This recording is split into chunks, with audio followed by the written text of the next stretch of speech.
Okay, good morning student. आज मैं class 7 का मैथ दशमलव पार्ट 2 के बारे में चर्चा करने जा रहा हूँ। इसके पहले हमने आपने को दशमलव के बारे में बताया था कि दशमलव की संख्या को समान रूप में कैसे कर सकते हैं, उसका जोड़ घटाव कैसे कर सकते हैं।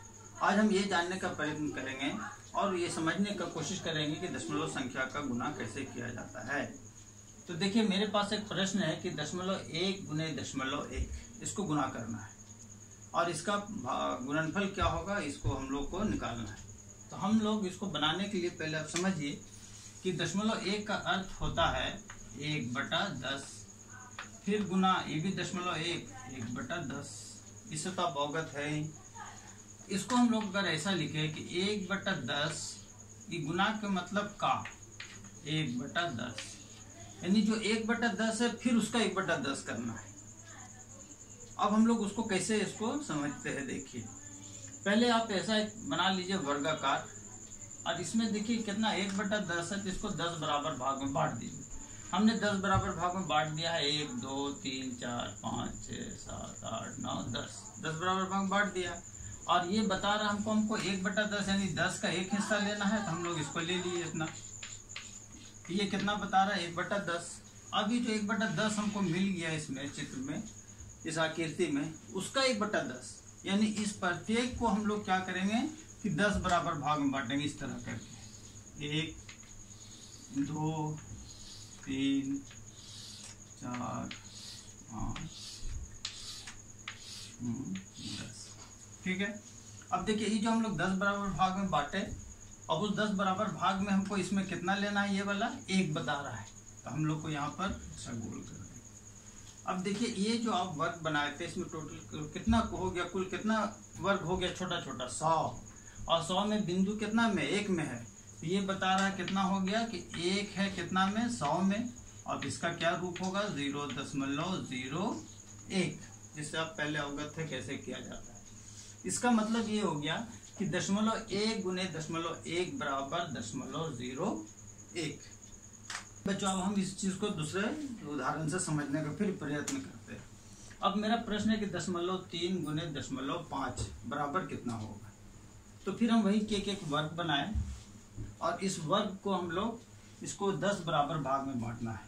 तो 10 बराबर भाग में इसी तरह आप बांट लीजिएगा ऐसा करके, जैसे यहाँ लिखा हुआ है कि 0.3 माने 3/10 और 0.5 माने 5/10। इसका अर्थात इसका मतलब हो गया कि 3/10 का 5/10। तो पहले हम लोग क्या किए कि इसको 10 बराबर भाग में बांटे और 10 बराबर भाग में इस प्रकार से ऐसा करके 10 बराबर भाग में बांट दिए। अब उसमें से कह रहा है कितना 3 लेना है, तो हम लोग एक ठो को इसको किए हैं और इसमें कर देंगे, फिर इसको भी कर देंगे। तब देखिए 1 2 3 लिए, 10 में से 3 लिए। अब उसका हमको कितना करना 5/10, तो फिर इसको हम लोग क्या करेंगे कि 10 बराबर भाग में इस प्रकार बांटेंगे जैसे पहले बांटे हम लोग। अब उसमें हम लोग कहता है 5, यानी जो प्रत्येक 3/10 है उसमें 5-5 बिंदु लेना है। तो इसमें 5 बिंदु ले लीजिए, 1 2 3 4 5। इसमें भी लेना पड़ेगा 1 2 3 4 5, 1 2 3 4 5। अब देखिए गिनिए टोटल कितना बिंदु हो गया। तो अब गिनेंगे तो यहाँ पूरा बिंदु होगा 15। आपका हो गया यहाँ कितना 15। अब के ठो वर्ग हो गया 100 ठो, इसका मतलब हो गया 0.15। तो ये मेरा कितना निकला 3.3 गुने 0.5 बराबर 0.15। तो अभी आप आपको जैसे समझे आप पहले इसके उदाहरण से कि 0.1 को 0.1 से गुना करने पर मेरा आंसर आया 0.01। इससे ये स्पष्ट हो गया कि यदि दो संख्या दी हुई है और दोनों दशमलव में है, दोनों को गुना करना है, तो उसका गुणनफल कैसे निकालें।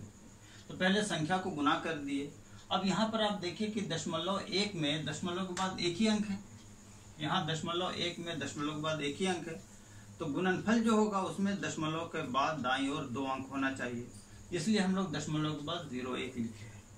ठीक उसी प्रकार दूसरा जो मेरा प्रश्न था कि 0.3 और 0.5, 0.3 में दशमलव के बाद एक ही अंक है 3, और 0.5 में भी दशमलव के बाद एक ही अंक है 5। गुना किए तो 15 2 अंक हो गया। तो यहाँ पर हम लोग लिखेंगे 0.15 5। अब इसको आप समझिए 2.4 और 2.5। तो पहले आप 24 गुने 25 इसको कहीं आप हल कर लीजिए। तो आप गुना करेंगे तो आपका 6.00 गुणनफल आएगा। अब यहाँ पर देखिए दशमलव बाद कितना अंक है 1, यहाँ दशमलव के बाद कितना अंक है 1, 1 1 2, अर्थात दशमलव के बाद 2 अंक होना चाहिए। तो 2 अंक इधर से गिनते हैं हम लोग दशमलव के दाईं ओर, तो यहाँ 1 2 यानी आपका दशमलव यहाँ होगा। इस प्रकार हम लोग दशमलव का गुना कर सकते हैं। अब देखिए यहाँ पर हम लोग उसको अलग अलग टाइप में कर रहे हैं। जैसे पहले अभी हम सीखे कि दशमलव को दशमलव से गुना करना, दशमलव संख्या को दशमलव संख्या। एक दूसरा इसका भाग हो गया कि दशमलव का एक संख्या दिया हुआ है उसको एक पूर्ण संख्या से गुना करना है। तो पहले आप जो लिखा जैसे 2.25 गुने 12, इसको आप जब गुना करेंगे तो पहले आप पूरा संख्या लिख दीजिए गुना करके गुणनफल कितना आता है। तो आपका गुणनफल आएगा 2700। ठीक। अब आप देख रहे हैं कि इस संख्या में दशमलव के बाद 2 अंक है और ये पूर्ण संख्या है, इसमें दशमलव के बाद कोई भी अंक नहीं है। तो हमको देखना पड़ेगा कि इसमें यहाँ पर कहाँ दशमलव को रखेंगे गुणनफल में। तो हमको एक ही जगह दशमलव दिख रहा है, 2 अंक है, तो यहाँ पर देखेंगे कि दशमलव के दाईं ओर 2 अंक होना चाहिए। तो इधर से लेंगे 1 2, यहाँ दशमलव देंगे। तो इस प्रकार इसका भी हल हो जाएगा।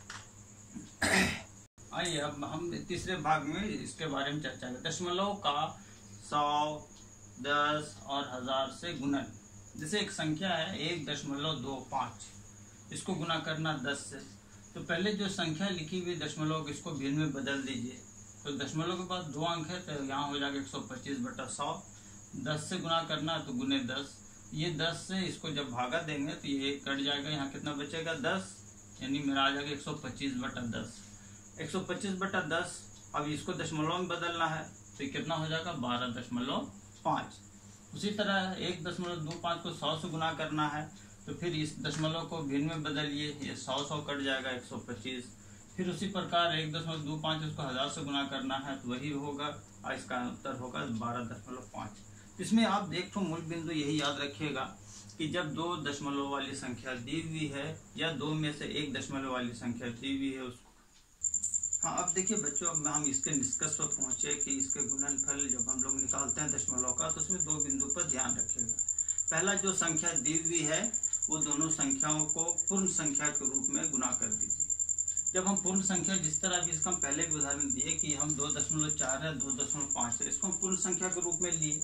अब पूर्ण संख्या के रूप में लिए तो ये हो गया 24 और ये हो गया 25 और इसका गुणनफल मेरा कितना हो गया 600। अब यहाँ पर दूसरे चीज पर ध्यान दीजिए कि यहाँ दशमलव के दाईं ओर कितना अंक है 1, इसमें दशमलव के दाईं ओर भी 1 अंक है, अर्थात 2 अंक हो गया। ये जो गुणनफल आपका आया है उधर से हम लोग जब बाईं ओर जाएंगे तो 2 अंक बाईं ओर भागेंगे, मतलब बाईं ओर जाने का अर्थात ये 6.00 है और मेरा यहाँ पर 1 और 1 यहाँ 2 अंक आ रहा है तो यहाँ पर दशमलव होगा। इस बिंदु से हम लोग इसका गुणनफल निकाल सकते हैं।